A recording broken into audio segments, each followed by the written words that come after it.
All right, what's up, everybody? This is Adam Scott of the D&D Club, and I'm here with my friend Brian, the bearded nerd, and we're glad you're joining us today because we want to have a conversation looking at some things in the role-playing space that both of us have observed with respect to access to the hobby, and 5 things that are getting in the way of new players and new DMs, making it harder to get involved in the hobby. But first, Brian, I'm glad you're here, man. Hey I know man, appreciate you having me. I'm always glad to talk to you because we always have a good conversation.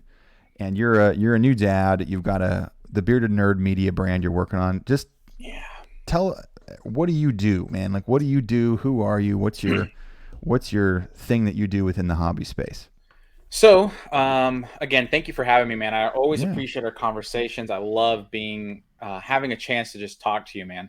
But my name's Brian, aka the Bearded Nerd. I formed this media company to really teach people and help people play the game of D&D. In addition to that, I really wanted to help people become dungeon masters. The reason I formulated everything was when I was a kid, it was really hard for me to get access to like D&D products and D&D materials just because one, I didn't know where to go, two, the internet wasn't around, and three, it was very hard from a cultural perspective to share about D&D because some of us played, but culturally it just wasn't seen as a thing. What do you mean by So, that culturally? Are you referring to your ethnicity, your heritage? ethnicity, yeah, ethnicity and Okay. heritage. So, like, my parents are Cuban. They came here when they were kids because of Castro and whatnot. So they came, they grew up here, but they were born, and we always had that Cuban culture in our family. My brother and I were born here, but again, very heavily into the culture. Lived in South Florida, so in Miami, specifically in Hialeah, Florida, which is where like a lot of Cubans are. So they like being raised there. They, as in my parents and my relatives and friends of, our parents of my friends, Dungeons and Dragons wasn't a thing. It was heard of, but through the Satanic Panic and all that stuff. So there was a lot of like, hey, you should be careful playing that, or hey, you should consider this, this, and that. And plus, game stores weren't as, and comic book shops weren't as popular in where, like in that part of Florida. Like, I'd get my comic books from Rite Aid, you right, like a little Oh, pharmacy. sure, sure. So I wasn't able to get what my hands on those things. So when I started growing up and learning about this, when I moved to Charlotte, North Carolina, where I'm at right now, the game store was a big, the center of knowledge, the almost the guild hall, so to speak, of lore. So I have, the bearded nerd has dedicated themselves to giving people information, teaching them about the game, teaching them how to be dungeon masters, and providing those tools. You and I speak a lot offline, and it's clear through our conversations that you have a genuine passion for helping people either access the hobby or just become more fluent in the techniques that they use within the hobby, especially you mentioned with DMing. Yeah. So, what do you see are some of the challenges that what do you see? What do you see people? What do they talk to you about in terms of challenges they have with becoming Oh, DMs or getting into that or being satisfied with what they do?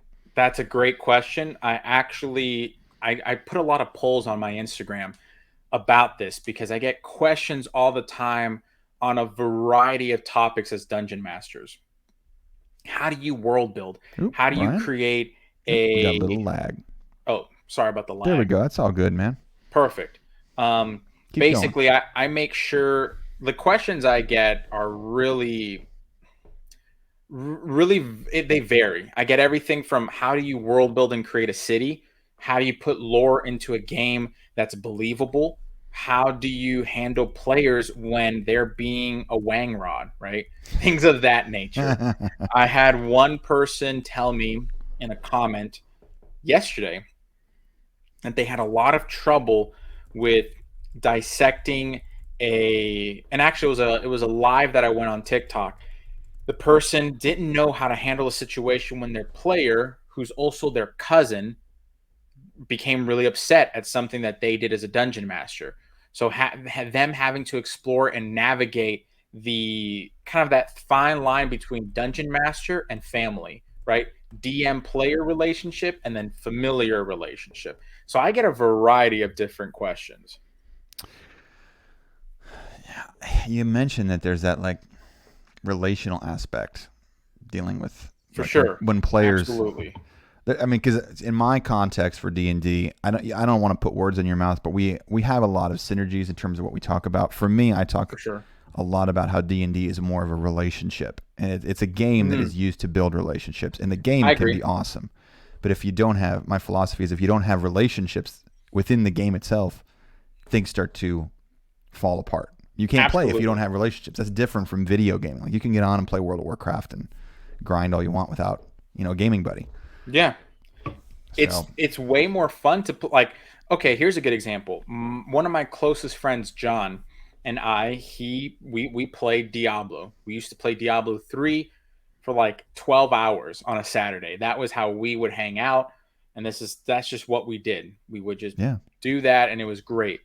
We would play together, and we would communicate with one another and just, laugh and just have great fraternity. But we did not tell a story together, right? I personally believe that, and I will say this is maybe a popular or unpopular opinion. I don't know. I don't give a damn. just go for it, man. D&D is a collaborative storytelling game. That's it. Like it's a collaboration between dungeon master and players. And I'm very passionate about this because I've experienced a lot where players say, well, this game isn't like this, or this game isn't like that, or hey, I want to see more of this, or I want to see more of that, which is fine.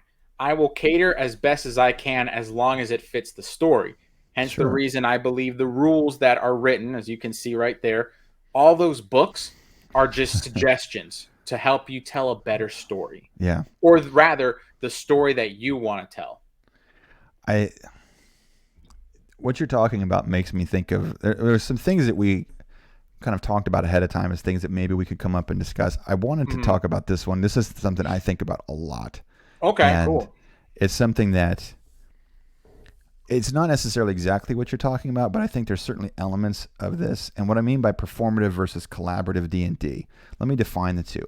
There's a Okay. lot of there's a the hobby's more accessible from an audience perspective than ever before, which I think is a really Mm-hmm. positive thing because it's hard to explain to somebody exactly what role playing is. I mean, we can try, but For it's sure. different. It's like, well, you sit down and we're working together to tell a story, and nobody really wins, but we're gonna all have fun, and you get to be a character in it. So seeing it in Yeah. action is really beneficial. But what I think has happened is that there's this element of performative role playing that Yeah. is a lot of new players and new DMs are Yeah. seeing the performative role playing. I'm talking about Critical Role or any of the other major productions that Yeah. are fantastic ways to learn about this. Mm-hmm. I see that as becoming one type of standard. And then the Yeah. game that most of us actually play that you were mentioning, if it's a collaborative storytelling, probably 90% of us or more play the collaborative method where we're working together to tell a story. I don't know. What are your thoughts on that? How do you feel about this idea of performative role playing, especially that we see on media, Hmm. impacting new players and new DMs and how they can access the hobby? So I'll say this. I believe 10% of the games out there are performative, but that 10% of, so like if we were to take D&D as a metric, right, as a topic, and again, I'm a metrics stats kind of guy. You and I are both data nerds. We both spend all the time on our insights and analytics and all that stuff. I mean, that's part of my day job too, man. So like Yeah. I'm used to it, but um I personally believe if we were to take the demographic of people who play Dungeons and Dragons, 10 to 20% of those people play performative games. Those including Critical Role, all that other stuff. Yeah, the whole group. Everyone.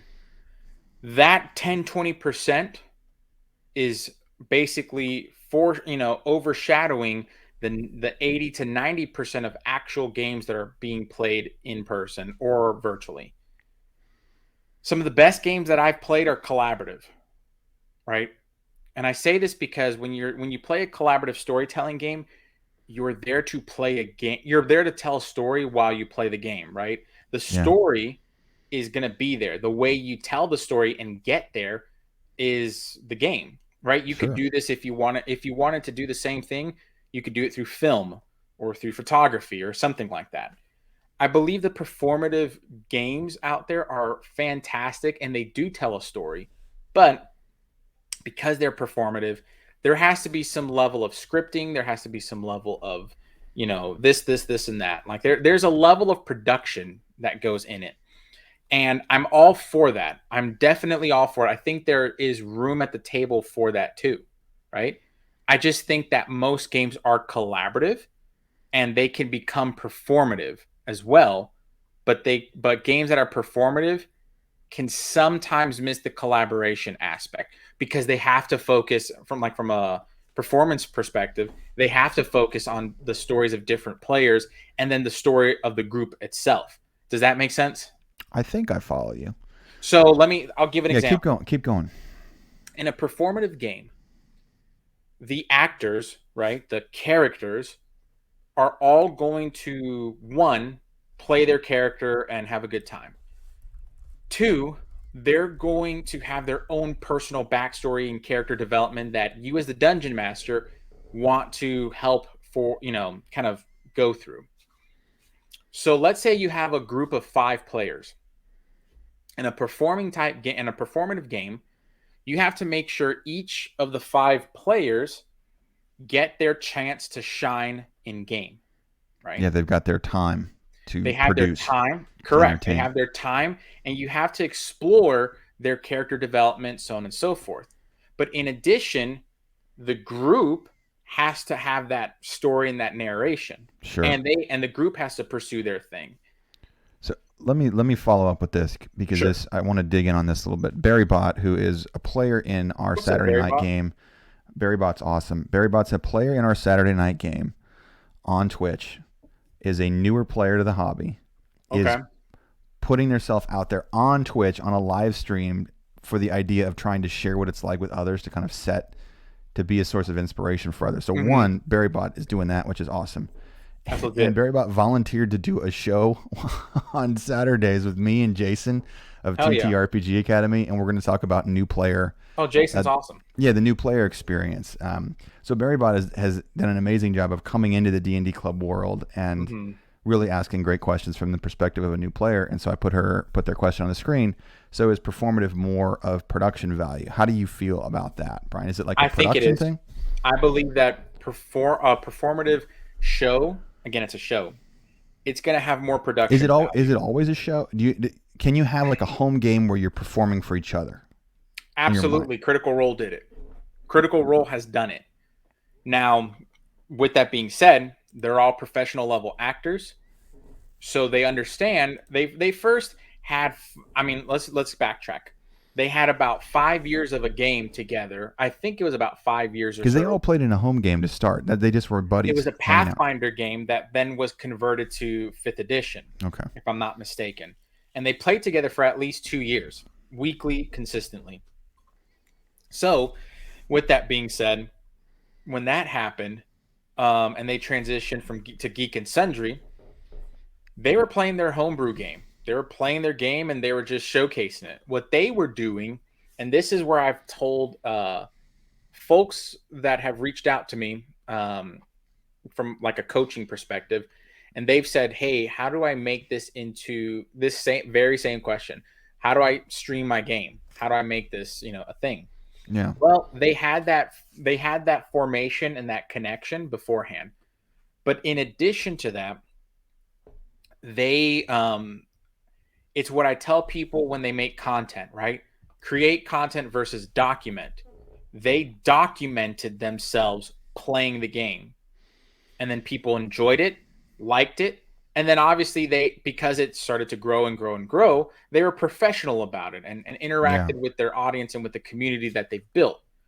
But they documented that I see them as they went from a document like a documentation to then a bit of performance that documents that, if that makes sense. So they started out more like a documentation, and Okay. then it went performative because again they have to perform these things, but The story now, all this doesn't mean that they're not telling an authentic and true story. Like the series finales for each campaign have been emotional, have been fantastic, and I applaud them so much for what they've done. Again, they're the document, like they document their work. They Yeah. don't perform it. Like yes, they perform it, but the performance is because they're actors. That's who they are. So their personal approach to bringing their character to life has an entertainment factor that is not just about exploring character, Correct. but I'm trying to show the audience. There's an audience, whether it's a small or large audience, that I'm trying to entertain. What they did is that they opened the door to their homebrew game and someone gave them a place to do that. Yeah. Versus some performative games aren't like that. They say, Sure. I want to create a D&D TTRPG show. Well, why? Well, I want to show our game. Why do you want to show the game? Sure. What value, what entertainment is it going to bring? Well, and then they usually, the people that I've reached out to or that reach out to me kind of just fizzle out. I Yeah. had one person specifically though, and for the sake of privacy, they've done really well Yeah. where they have said, I just want to share my story with people. Okay, record yourselves doing it and have at it.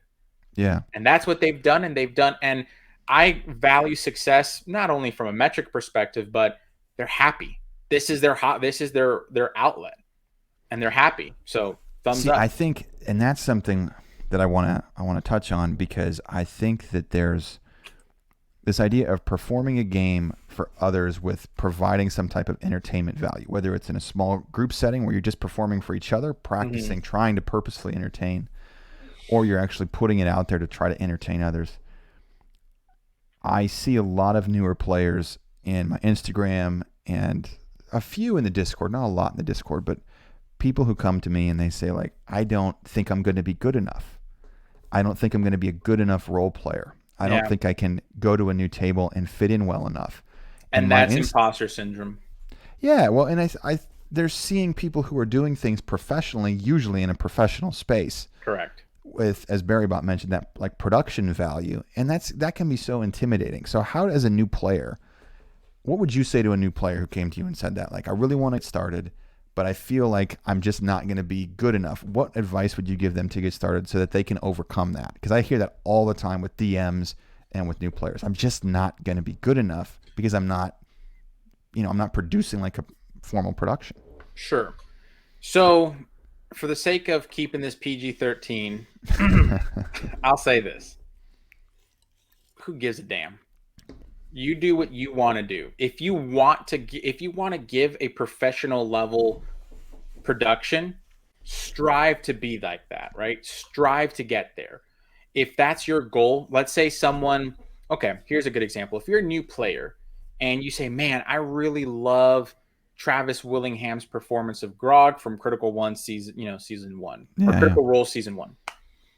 Well, why? Okay, I like it because it was entertaining and fun, and that's something I want to explore. Cool. Then mimic that and mimic it, but in your own way.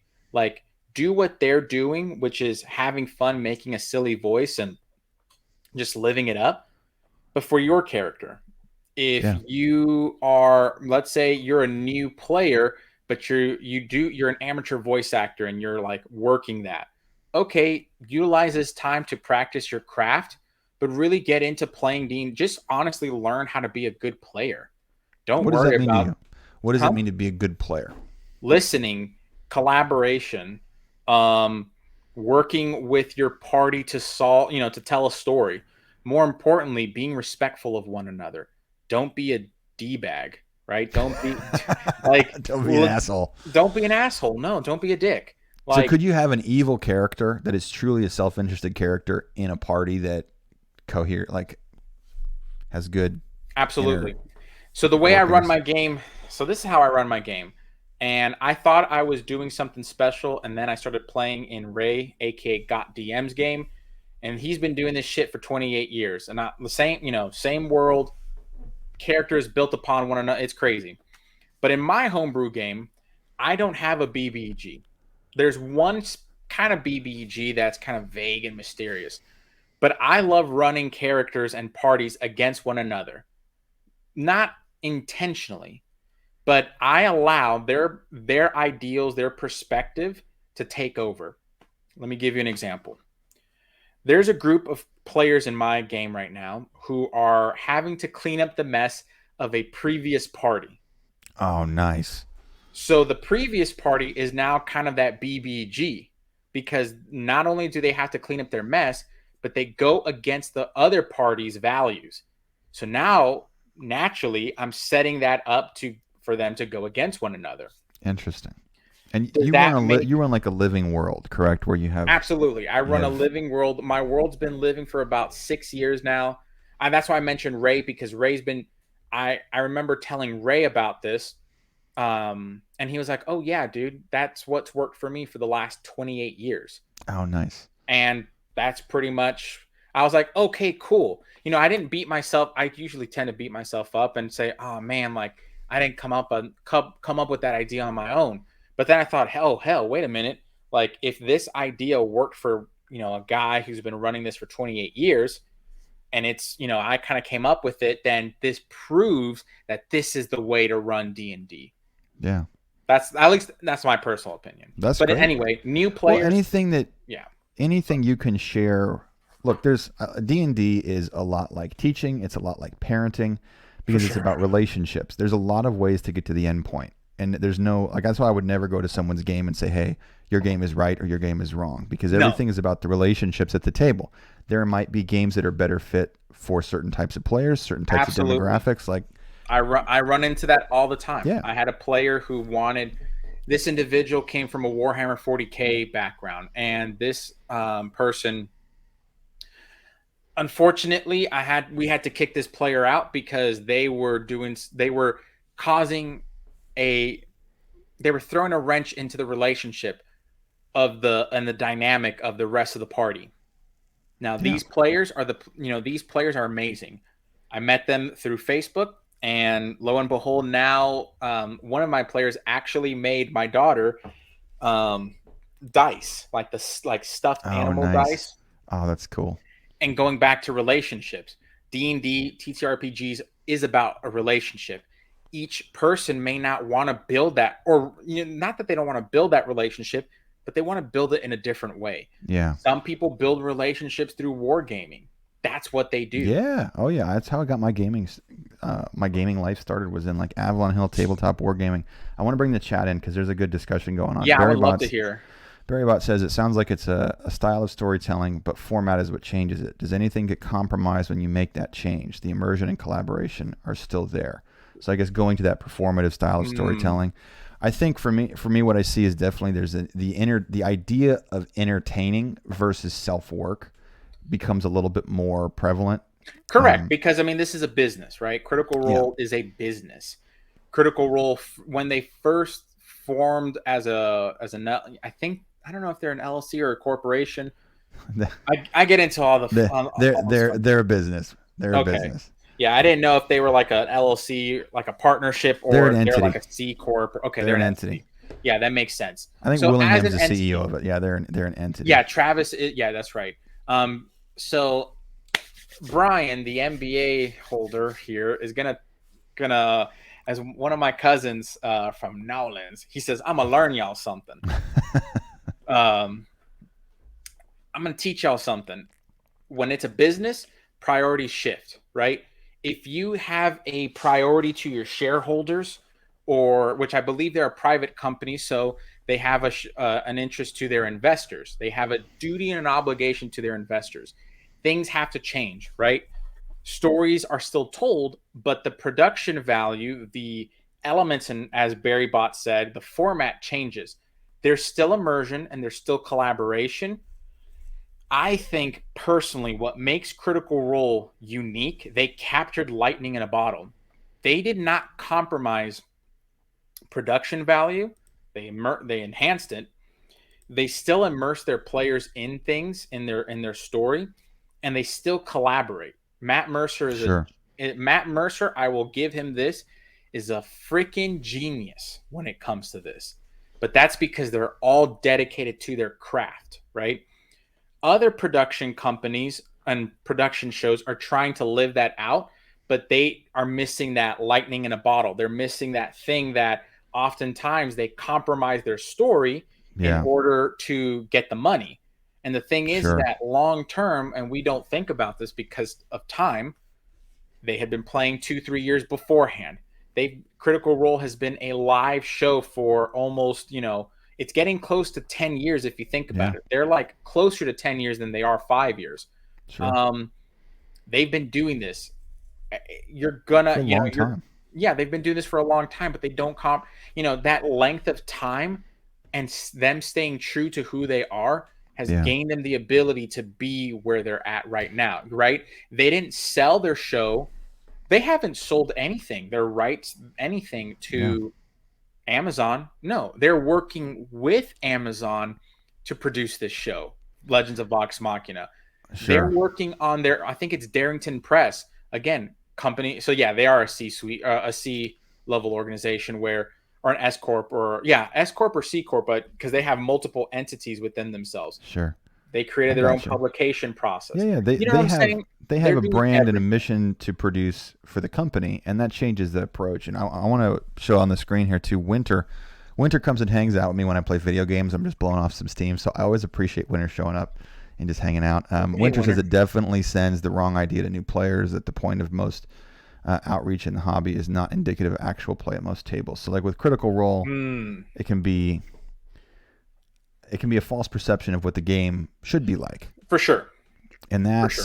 that I think is a huge challenge. And I think that idea that you bring up, Brian, of the game needs to be about both yourself and the individuals at the table and the relationships at that table before you try to emulate anything for others outside of that group. You take the characters you like and I tell my new players, just take someone in a movie you like, take a character you like, and just beg, borrow, and steal from them until you start to feel comfortable. Just Why not? Quote everything that you've ever heard in a movie. Everyone will laugh at the table. Yeah. It's relevant. It's about having a good time. Yeah. And again, things get different when you start producing it because there's trademarks and there's this and that. But the point is, you should first focus on becoming a good player, knowing what you need to do as a player, right? If you're playing a spellcaster, know what components you need, know how many spell slots, know what you're doing in your next action, right? And go from there. Because this kind of leads into the whole Matt. Have you heard of the Matt Mercer effect? I'm pretty sure you have. I have. It's actually on another one of my points that I thought we might get to today. So it all worked out. So this could be an obstacle to players or GMs because they all think they have to be just like Matt Mercer. So why don't you go into that a little bit? Because I hear that all the time. Matt Mercer effect. I talk about it a lot behind the scenes. I had a player say, I asked them, "Hey, how was the game?" "Oh man, it was great." "Oh dude, that was awesome. I had so much fun." "Yeah, man, that was pretty good." "Okay, tell me, elaborate more. What can I do better?" "Well, it's not, man, it's not Critical Role. Like it's, I look at what Critical Role does and blah blah blah blah, and I was just like, okay, and I kind of clapped back. And this is where I should have said this a little bit differently, but I also knew this. I introduced them to D&D, and they're all heavy video gamers, right? Like Final Fantasy, Diablo, World of Warcraft. So I kind of converted them into D&D. And I was like, well, man, with Critical Role 1, they're all professional level actors. And 2, there's a production. But 3, Matt Mercer has an amazing group of players as well. And of course, he understood where I was going, and he didn't mean it in a negative way. Again, he's a new player, really saw okay, I want my game to be as immersive as Critical Role. Sure. Which you can be. Again, my game is, I would say, 10% as immersive. It's not as big, obviously, because of the amount of years, but 6 years of immersion for my players, the actions of their characters affecting others. That's immersion, right? I would say that the relationship, the better the relationships, the more sustained the relationships, because that's what you were talking about with Critical Role. Mm-hmm. They had a long-standing gaming relationship before they went on stream, and those relationships continue to deepen, and in essence, they're able to work together. It's like, let me give you an example. I played basketball when I was younger, and I started playing competitively. I was on the trying to be on the higher level in my local area. And I was playing with a group of guys in my 6th grade year and 7th grade year, 8th grade year, freshman. So, and we ended up, and every year we played together, we just got better. We started to understand each other a lot better. And it was like we started to understand where we were supposed to be, what the other person was going to do. And there's that, the closeness in relationships, even though we weren't all great friends, we knew what the other was going to do. And I see that a lot with what Critical Role does. They know each other. They know how they're going to respond, and they can set each other up for those entertaining performative aspects. Absolutely. And that's the difference. The difference is, and I always say this kind of in a short, quirky summary. If you want your DM to be like Matt Mercer, be a player that supports him, right? If you want your DMs to be Matt Mercer, be like Travis Willingham, be like Liam O'Brien, Sam Riegel, whoever. If you want your players, vice versa, to be like Critical Role, you need to be like Matt Mercer, who's immersive, who does all the things with the sole purpose of telling a story. It's a two-way street. You know what I mean? Yeah. In a lot of the games we run professionally, we talk about every session needs to have a moment where the players in the story gives them pause and they can just go, whoa, where there's almost a transcendent moment where everyone at the table feels like we've worked up to this for an hour and a half or 3 hours. Holy shit moment. Yes. And as long as every session has that, in this, what I call the professional space where we're compensated to run sessions, that to me is that it has to happen, because that's the goal of facilitating relationships and giving players something that transcends the game, where they go to the next week of their life and say, oh, do you remember when we were all going down to that cave and you made that roll and you saved me and you pulled me out and we did it? And then it's a connection and that relationship gets deeper. I agree. And it's something I kind of focus on. So I have a Patreon page, just to let y'all know. And the reason I mention that is because I've gotten to the point where so many people have DM'd me or talked to me or whatever during lives, posts, DMs about a lot of the same stuff that I just said, you know what, I might need to make a Patreon page or something to help people, because hold on, I have the link. Let me drop it in the chat so people can appreciate it, man. Yeah, let me throw it out there. Those are some, because this is something you do to help. This is like a way to use your time to help people. Yeah, no, for sure. Because the thing, so as a new dad, I don't have the time anymore that I would like to help the community as much as I can. But in addition, there are so many people that are looking for help. It's a way for me to just funnel people, just because of you can ask my wife. I would lose my head if I was not attached to me, and that's why she's like my anchor. And hopefully my kid's like a good balance of that. I can say that because they're not here right now. But the point is, I made this Patreon page because I really wanted to help people at all levels. And this is something I get often. When you dedicate your game to be as immersive as possible, everything flows, right? If the goal is to tell a story, then right under it should be, how do you do that? Immerse them into it, right? Technique. And how do you do that?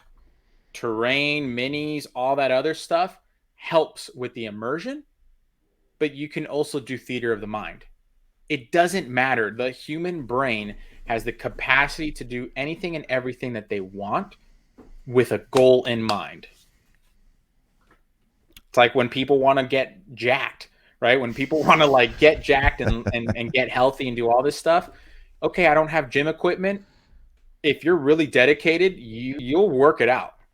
That's just, you know what I mean? I want to put something up, because what you're talking about is stuff that I've been. I mean, we had a conversation throughout the week about some of these things, and whenever I talk to somebody on the network, I just like the discussion to go where it is or go where it may. But this is something that I see dovetailing with what you're talking about. And the thing that I think about a lot is there appears to be this perception that you need cool accessories to play the game. And don't get me wrong, like I have more minis than I should have. I have more minis. You've got literally it all too. An arm's reach from me.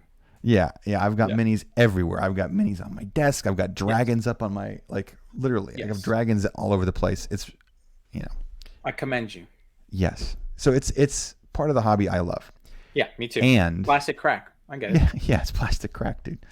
Um, it is also not something that is essential. And what I see is Hell no. that new players and DMs feel like it's required. Don't get me wrong. If you're like, I love this cool stuff, it inspires me, it makes me feel creative, go for it. Or Love hell, it. Get I into it. just like it because it's cool. It looks Go cool. for it. Awesome. I just don't think it should be a barrier. And what I see is there's a Mm, perception that it's a no. barrier because especially for new DMs, because there's this like I gotta have the terrain so I can Yeah. plot out the perfect battle scene. I've got to have the minis, otherwise my players won't think it's cool because it won't look like it's a production value that they're accustomed to.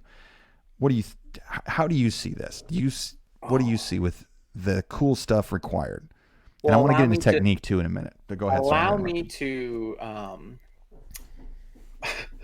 trying to think of something witty, but allow me to just give me like a minute or two. You do not need any of this shit. I love it. That was I witty. love That all was of this. perfectly witty. I love. Here you go. I love my terrain, my Yeah, minis, everything, and it's it's all organized in a behind you. great way. But it shouldn't be a barrier to entry, right? Growing up as a kid who couldn't afford a lot, I learned that. You know what we used? Gummy bears, fig Newtons. I mean, we used anything. Legos, right? Yeah, Legos. I used micro Anything. machines when I was a kid. I had the Star Wars micro machines, and I Hell used all yeah. those little guys. Anything that you can do. And it got to the point where because we didn't have a lot of the stuff, we ended up playing with whatever action figures we had and then calling that D&D. We didn't really play D&D. We literally just like made pretend. So with all that being Which said, is really all D&D is. that's all that it is. You don't like let me tell you a secret. I barely roll for things. I don't have my players all the time saying, "Hey, can you roll for this? Can you roll for that?" If you can convince me as a shop owner why I should let you do this thing, go for it. If you're having Yeah. a great role playing session and I can just sit like this with just quiet observing, I've done my job, right? But I know people want minis. I know people want things. So let me explain really quick.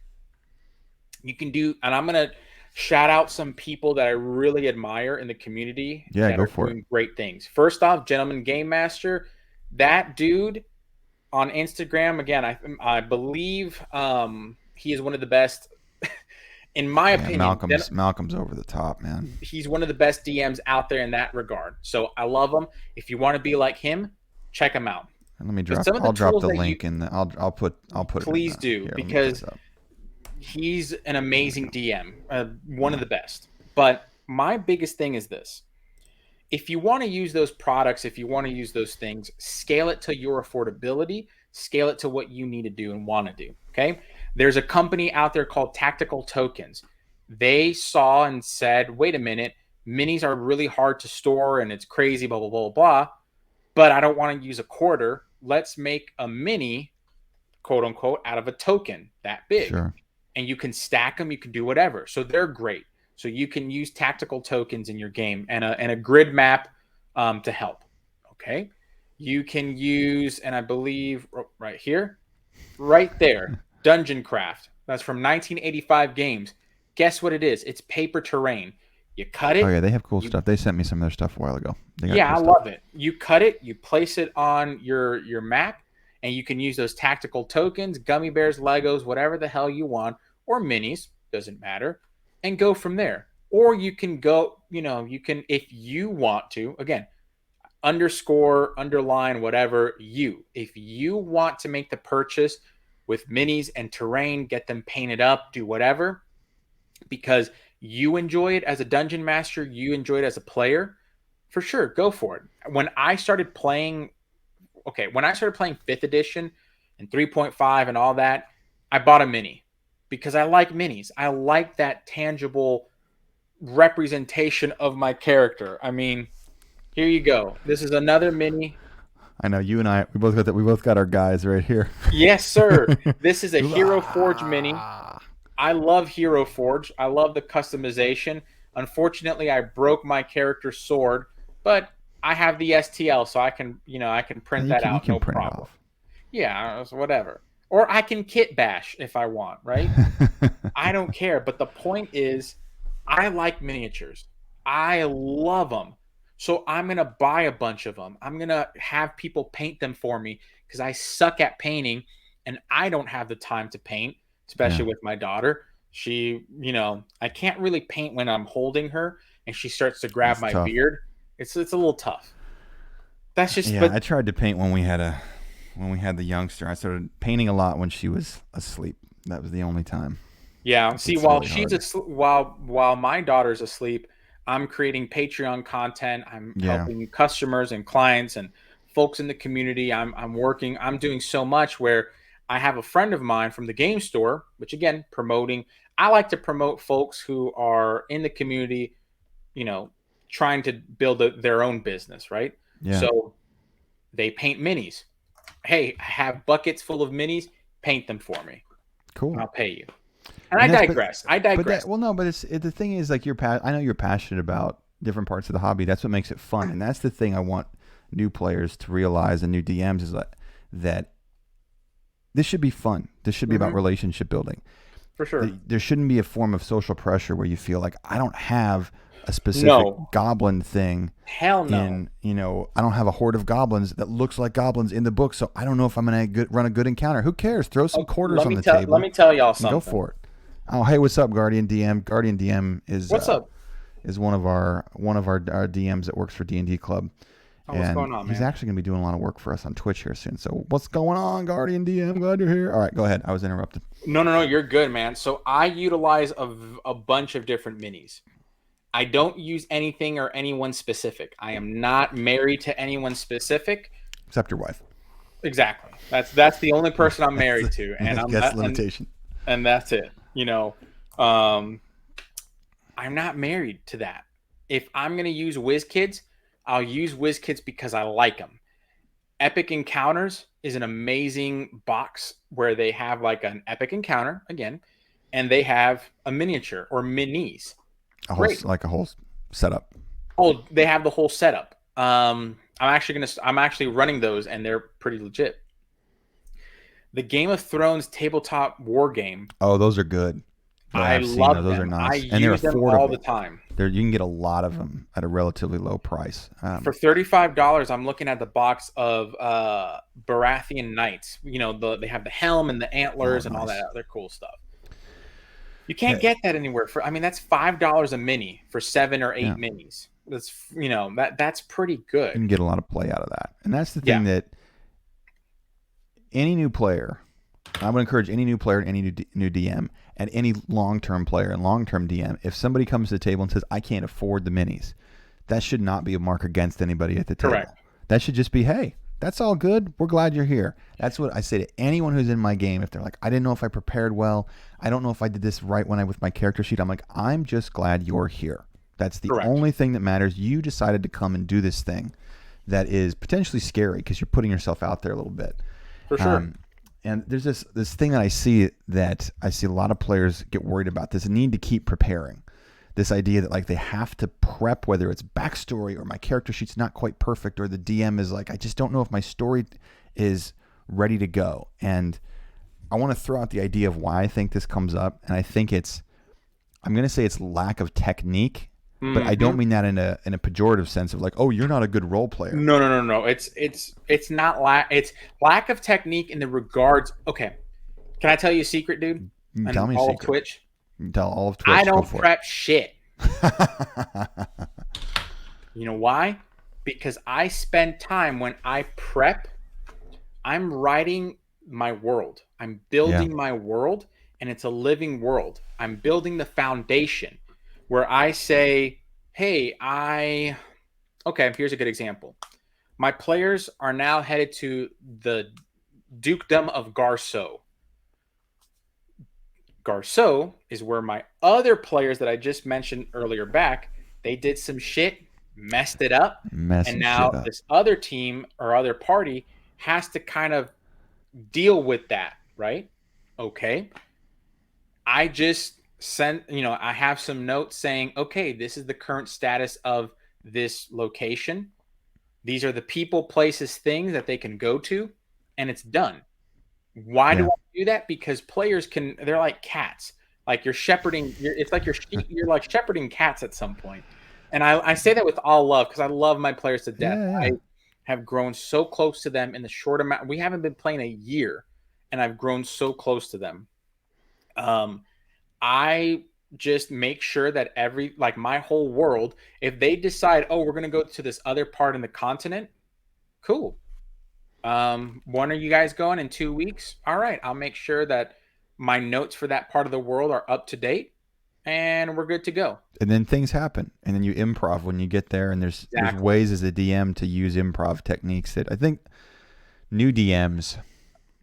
I think new DMs struggle with improv when they see the modules that they run. If they're picking up a module, Yeah. and there's a sense of like, well, I have to run what's in the module, and I don't think you have to. The No. module's inspiration. But we got some thoughts from the chat here. So Yeah. What's up, chat? Guardian DM brought up something. He says, "What are your thoughts on 3D printed minis and how they're affecting the scene?" All for it. I just showed you 3D printed.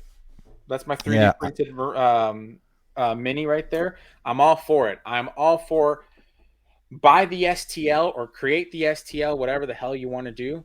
Do it, print it yourself, and you're good to go. Who cares? Like, and I think there's a lot of designs out there in the 3D printed world or the custom design world dude, that you cannot get in the official like D&D minis line. And I'm here not you a huge go. fan of the WizKids D&D minis now. I think that they're actually really hard to paint. But You if you see, like them, it's cool. But yeah, the 3D, I see what you're showing up there. The 3D printed models can be really precise, and the lines on them can be really I mean, much more this easy is to work with. I'm playing in a Humblewood game, Oh, cool. and that's a dog. Oh, nice. It's a dog paladin. That's awesome. Um, this is a not so Warhammer Space Marine. Like there are some really cool designs out there. Yeah. And people are doing this because some of the official I love Star Wars Legions. So Fantasy Flight, Oh, yeah, they have I some love good I love minis. all that. I mean, Very good minis. I'm actually starting to run a 5th edition Star Wars campaign.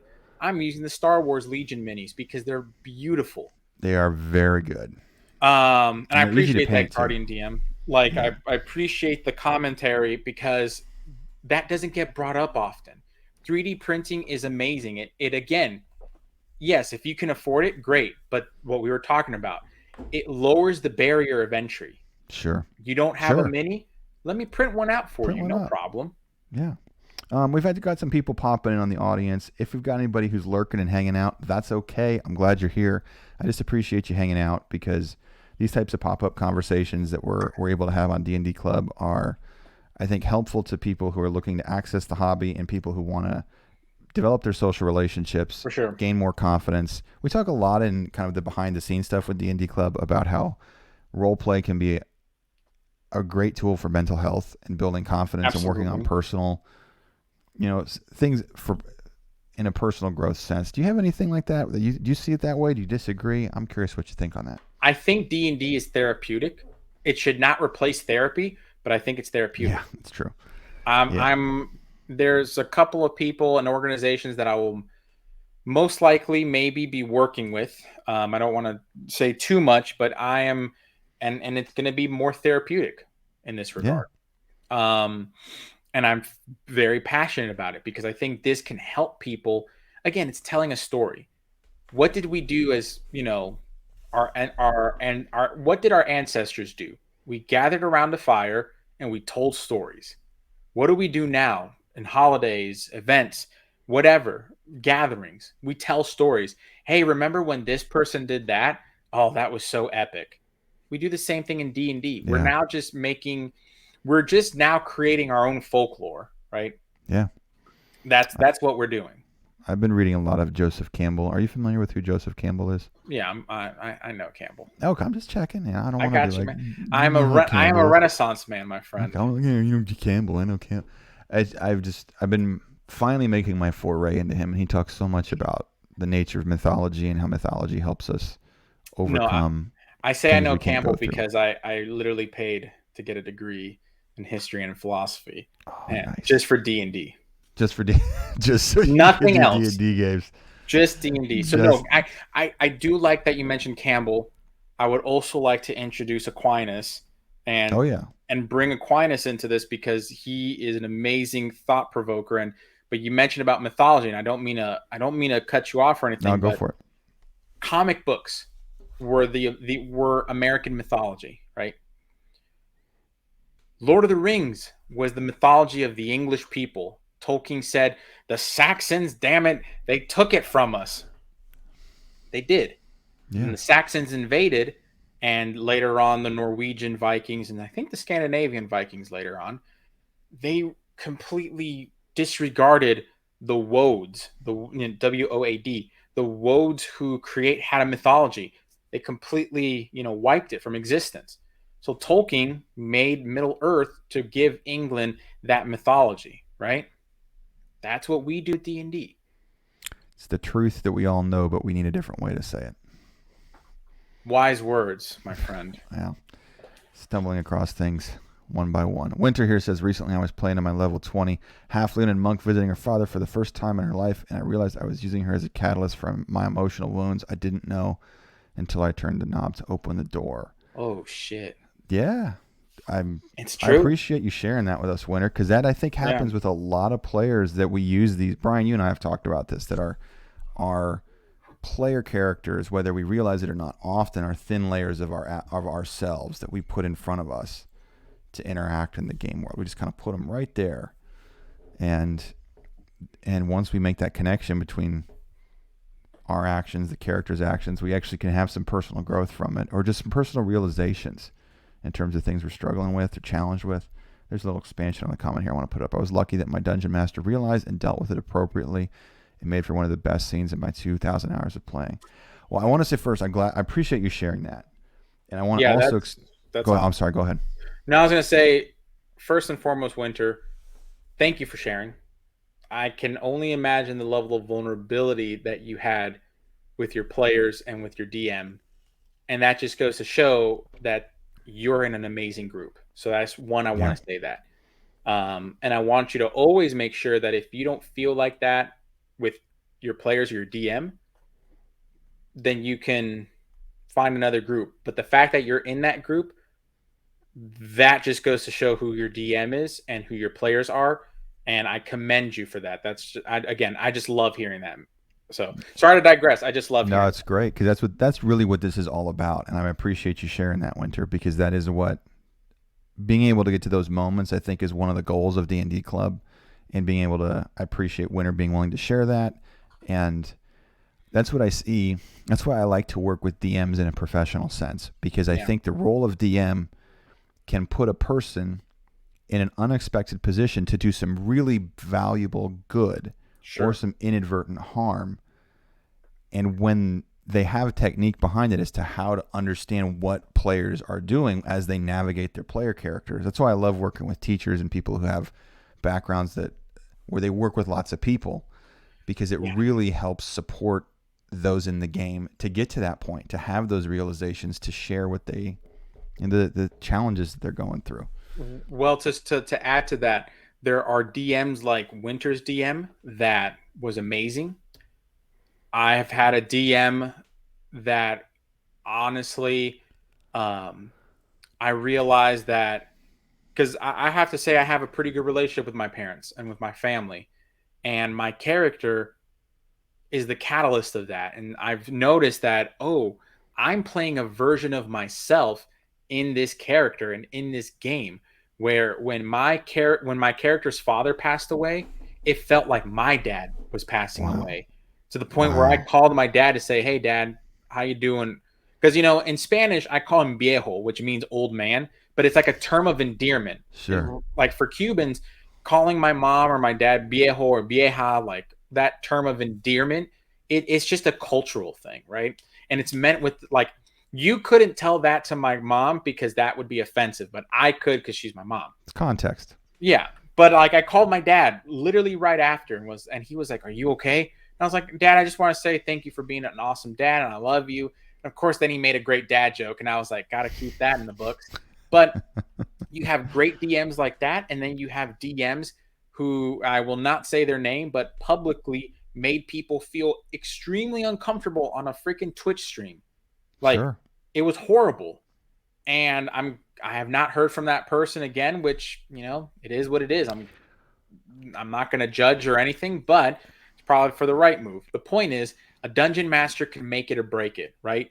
And A my lot. whole ethos as the bearded nerd, as Brian, whatever, is to teach dungeon masters how to bring your game from here to here, right? How do you make those immersive moments where people are like, what? What just happened? How Yeah. did you do this? You do that through authenticity, but you have to have the right tools, right? Let me give an analogy. You can work out with, barefoot, and that's good. There's benefits to that. But you can work out in a pair of Chucks, and that's great. As a former competitive powerlifter, I Oh know yeah. that very well. Yeah, the chucks will be good. They're good for My deadlifting. Yeah. Chucks are great, and certain things are great.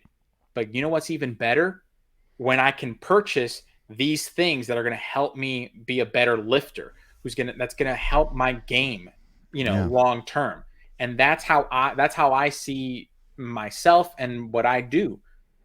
Yeah, you can have XYZ things, those are good, but you can make it better by having these tools and this thing. That's why I make, I mean, you've probably seen this on my Instagram, like those random tables of NPCs. Yeah, those are sweet. I Those are do really that good. because They're I helpful. needed it. I didn't have the time to make, I just wanted tables where I can say, oh, NPC, roll it, cool. And because my game is a plug and play, all my things are plug and play for the sole purpose of focusing on DMing. Yeah. There you go. So you know what I mean? Like Yeah, yeah. you have to work, and my opinion is this, as a dungeon master, if you want to get better, streamline everything so that you can focus solely on becoming a better dungeon master, aka becoming a better storyteller and telling the damn story. Yeah. Well, the way I contextualize it is have everything on one page. Like in my brain and in my prep, Yes. everything goes on one page in this little notebook here. Just use these, and I put everything I need for a whole Heck plot yeah. on one page. And I've done it a lot, so I have experience with how a framework works. Mm-hmm. And then worry about the people at the table, not all the shit that's on the table. No. Yeah, exactly. Just worry about the people. Sometimes I'll even set up not even a battle scene, but just some positional stuff, and then I forget about it because I'm just so engaged and wanting to draw things Absolutely. out of players. And then when you have a group of players that's working toward that same end, they're drawing things out of one another, and that's where you get to that place where you can have people share things that are more personal, where they can have personal growth and they can get past the fear of revealing something, and then maybe I work on mean, something and I see mean, real life hell, benefits. I use for my virtual games because I don't have the camera set up to, and plus with a baby, can't really like set up a crazy camera setup, or I Oh, can't it's have harder. a crazy camera setup. Like it's Totally. just space wise, it's just inconvenient. Just whatever works when you have a tiny one. Well, guess what I do though? I put everything on a PowerPoint presentation, Yeah. images that help the player immerse themselves. I create maps and I create scenic environments in Incarnate. I love Incarnate. It's a great map making Oh, it's a tool. really good program. And they have thousands of assets. So I've literally made scenes so that people say, oh, that's where the shop is. That's where this is. Da, da, da, da. Cool. I want to go there. So, for example, I'll have a scene of a town or a part of the city with the names of the different buildings. I want to go to Hobart's, House of Herbs. That's actually a place in my campaign. I say, okay. I click the scene, so to speak. I click the slide that represents the inside of it that I find on the internet, Yeah, and yeah. boom, we role play.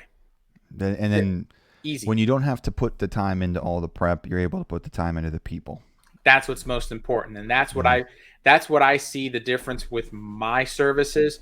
Then, and not to shamelessly plug, but No, that's what I shamelessly see. plug. That's the time of the show we're at, man. Shamelessly plug. How do people, if Well, they that's want to what connect with you, tell them how to connect with you. Well, I'll finish this. That's why I made what I made. You can find me on the Bearded Nerd Media on Instagram, and Here, I'm you gonna can check. drop. I got your link. I'm gonna drop it Oh, in here. perfect. I Thanks, just went man. to IG. I'm just spamming links for everybody. Well, There we go. if you aren't following already, go ahead and follow. I'm actually running a giveaway too, so that will be fun. Oh, But nice. my link tree has everything that you need to know. Right? I offer private sessions and coaching sessions, but I have a Patreon. I really like the Patreon because what it's doing is that you get a monthly thing, right? You get monthly workshops to help you become better at your craft. You get depending on the tiers, you get one-on-one coaching. Yeah. You get group coaching, and you have access to Discord, where we've created a community of dungeon masters that are really saying, hey, what do you do for this? What do you do for that? And also, we're going to do some fun things like watch parties and hangouts and stuff like that. Again, building community with one another as dungeon masters, because we kind of need that too, right? We need to have that ability. Sure, sure. But that's what I'm, again, you can find me on Patreon, The Bearded Nerd. If my whole thing is this, if you're a casual DM that wants to level up your game, there's a tier for you, and there's also, services for you. If you're It's transitioning from support. Yeah, it's their support so that support, their lives can be easier. And that's what you always talk to me about, man, is that you see these needs that people have at the tables, because like you just burn with this passion for helping people. And it's and I clear. appreciate that, man. I feel that time is our most valuable asset. Okay. If you and I put myself in the position, if I'm a casual DM with a 3-month-old little girl who I love desperately, and am, and I'm saying, I'm just, my little girl's my world. Yeah, I yeah. want to spend every minute I can. So for me, if I was a casual or professional DM, whatever it would be, I would want the tools, the references, the help, anything that's going to save me time so that I can spend more time with my family, but spend more time playing the actual game. I think that's a good part to kind of end it on here, man. I think that's a good summation of what this is all about. I know it's what you're all about. I appreciate Brian. I appreciate you being here today. Dude, Chat. thanks for having me, man. Yeah, it's my pleasure. Every time we talk, whether it's offline or it's on a stream, I always learn something, and I always feel uplifted. I appreciate the chat being here and asking questions and throwing things out. If you haven't followed D&D Club on Twitch, we try to go and do a pop-up show several times a week. We have more content that's coming out in terms of player support shows. We have a live game every Saturday night from 7 to 10 p.m. Eastern. We have a new show called Make 'em Up that's coming out on Tuesday next week, where you can actually join the show as a participant, and it's like Whose Line Is It Anyway, but it's D&D, which I'm really excited about. One of our players in one of our games is doing that show. He's going to run that show for us. He's a cool guy. Mike Mercado, really cool guy. But yeah, if you want to drop a follow on D&D Club's Twitch, if you're watching this on YouTube, subscribe, because that's where we put all of our archived content, and then we're going to start doing some more original content on YouTube specifically, some of our how-to videos. We're building that all out. So appreciate everybody being here. This is Adam Scott for Brian the Bearded Nerd. We are out. Have a great day, everybody. Take it easy.